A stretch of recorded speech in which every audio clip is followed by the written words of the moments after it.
Kaixo, ongi etorria. Bigarren ariketan ditugu bi paralelo, R eta S, eta horrek esan nahi du berak mozten dituen zuzenkiak proportzionalak izango direla. Orduan, hori egingo dugu. Jarriko dugu proportzional moduan, eta egingo dugu isa zati bi, adibidez, berdin, 10,5 zati zazpi. Orduan egingo duguna da, zazpi bidertzen pasa, bi bidertzen pasa, eta horren isa bakarrik utzi. Bi bider 10,5, 21. Zati zazpi, 3.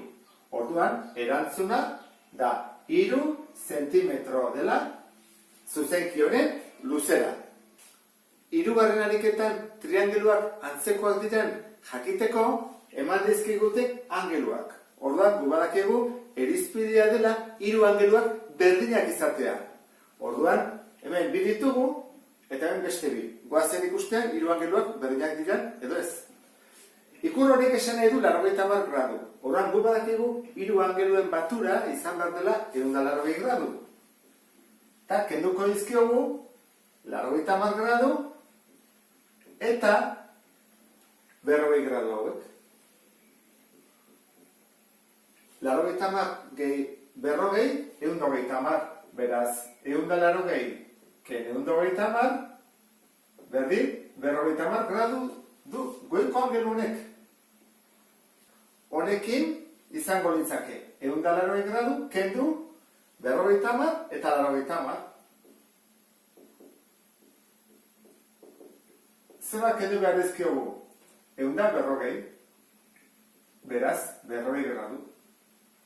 Ikusten dezu bezala, biak dira antzekoak. Zergatik 3 angeluak berdinak dituztelako.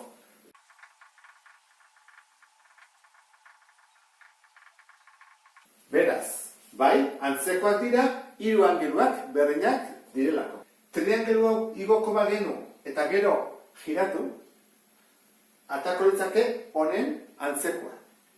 Bigarrenean, bi triangelu hauetan aldeak eman dizkigute. Orduan ikusi behar dugu 3 aldeak proportzionalak diren edo ez. Hortarako ingo dugu erontara. Berdin, berdin eta berdin. Egin dezakegu 6 zati lau, berdin, adibidez 7,5 zati 5 korrespondenteak egin behar dira, Eta azkena 12 zati 6. Bi hauek antzekoak aldira, 5 bider 6, 30. 4 bider 7,5, 30. Orduan, bi hauek bai dira proportzionalak. Orduan, 4, 5 eta 6, 7,5 proportzionalak dira. Horrein ikusiko dugu, hirugarren hau ere proportzionala den. Egingo duguna izango da, 6 laurden berdin du honekin. Ezta? 6 bider 6, 36, 4 bider 12, 48. Beraz, ez.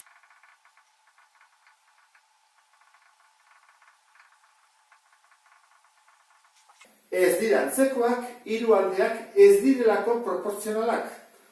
Ikusten duzu bezala, bi hauek baziran proportzionalak, baina hori ez. Behar bada hasieratik kontuatu zera, 6 zati dela 1,5 eta 12 zati 6 dela pi, beraz, bi arrazoiak desberdinak direnez, ez dira antzekoak. Eta azkeneko honetan, 3. bikotea antzekoa den jakiteko eman dizkigute. Batetik angelua eta bestetik angeluei osatzen dituzten bi aldeak. Noiz dira bi triangeluak antzekoak? Badakizu gogoratzen zeranez, irizpide bat badago, non esaten du. Angelu berdina baldin badago, eta bi aldeak, hau da, angelu osatzen duten bi aldeak proportzionalak baldin badira, bi triangeluak antzekoak izango dira.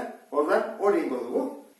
Bi angeluak berdinak direlako, ikusiko dugu angelua osatzen duten bi aldeak proportzionalak diren edo ez.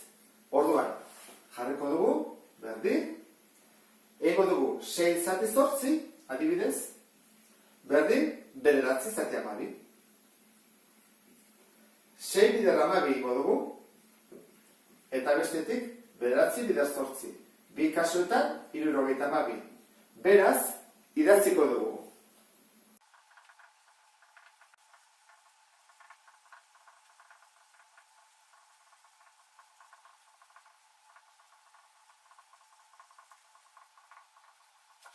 Beraz, jarri dut. Antzekoak dira, angelu bat berdina izanik, angelu hori osatzen duten bi aldeak proportzionalak direlako. Eta honekin bukatzen dugu. Beste bat arte, agur.